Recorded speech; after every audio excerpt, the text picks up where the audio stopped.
Ang programang ito ay rated SPG. Striktong patnubay at gabay ng magulang ang kailangan. Maaaring may masiselang tema, lengguwahe, karahasan, sexual, horror o droga na hindi angkop sa mga bata. Zoe, tell us the truth.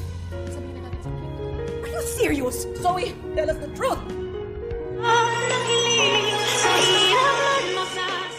Narito na nga ang ating pakaabangan bukas, Martes, sa Abot Kamay na Pangarap. Nagkakagulo na nga ng husto dito sa paghanap nga nila ni Don Pepe. At dito naman na lumapit itong si Doc Roy Meneses dito kina RJ at Giselle at Annalyn.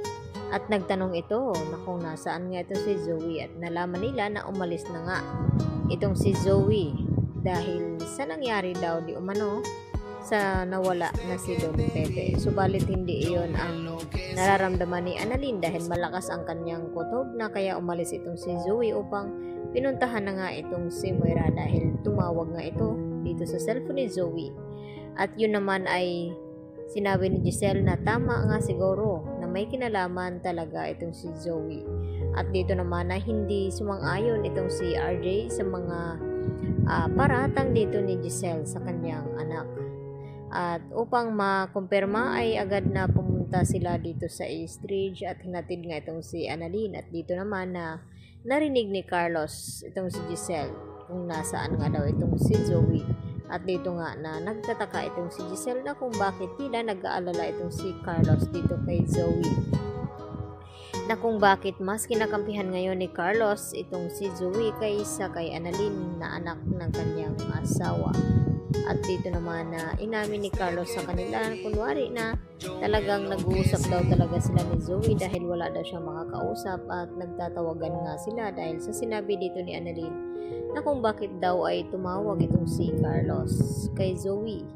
At ang dahilan ni Carlos na nagtatanong lang ito at nangumusta kung nahanap na ba daw itong kanyang lolo. At dito naman tila hindi kumbinsido itong si Giselle sa sinasabi dito ni Carlos sa kanila. Kaya dito niya sinabi na bakit kay Zoe pa daw ito tumawag itong si Carlos na pwede naman ipagtanong dito kay Annalyn, kay Lynette at sa mga Marites. At hanggang sa lumalim na nga ang kanilang usapan at napagsabihan ni Carlos itong si RJ na baka mas may kwenta daw itong si Carlos kaysa kay RJ, kaya mas kinakausap ngayon ni Zoe itong si Carlos kaysa kay RJ. Kaya tila nag-init ang ulo ni RJ at muntik-muntikan na nga masuntok itong si Carlos. Buti na lamang ay agad na inawat dito ni Annalyn at dito ni Giselle.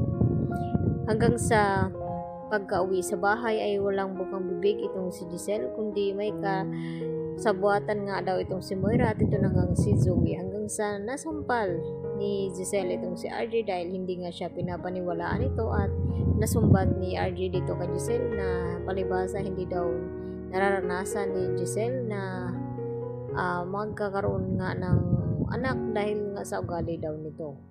Samantala dito naman na dumating itong si Zoe at Moira kaya pilit na pinapaamin ngayon ni RJ na magsabi ng totoo itong si Zoe kung may kinalaman ba ito sa pagkawala ni Don Pepe at ganoon din itong si Moira. Hanggang sa sinabi ni Zoe dito kay Moira na kinakailangan na nga daw nila sabihin ang totoo dito kay RJ at kay Giselle. At dito na nagulat itong si Moira at nagmamakaawa na nga itong si Giselle dito kay Zoe na magsabi na nga sa kanila kung ano ba talaga ang totoo. Sasabihin na nga ba dito ni Zoe na tinatago ni Moira itong si Don Pepe nang sa ganun ay hindi siya madamay nito o nakakonsensya na ito si Zoe na sa ginawa nila dito kay Don Pepe. Yan ang ating patuloy na pakabangan bukas. Sa kabilang banda, tila hindi nga mapakali itong si Lynette hanggang nagsulat nga ito sa note na help kung papaano niya ito maibigay kay Harry dahil nagmamadali nga itong si Harry dahil may lakad pa nga ito. At dito na nga na sinabi ni Lynette na kung pwede ay wag muna daw silang umalis. Nagtatanong naman itong si Harry kung bakit. Yan ang ating pakatutukan bukas sa Abot Kamay na Pangarap.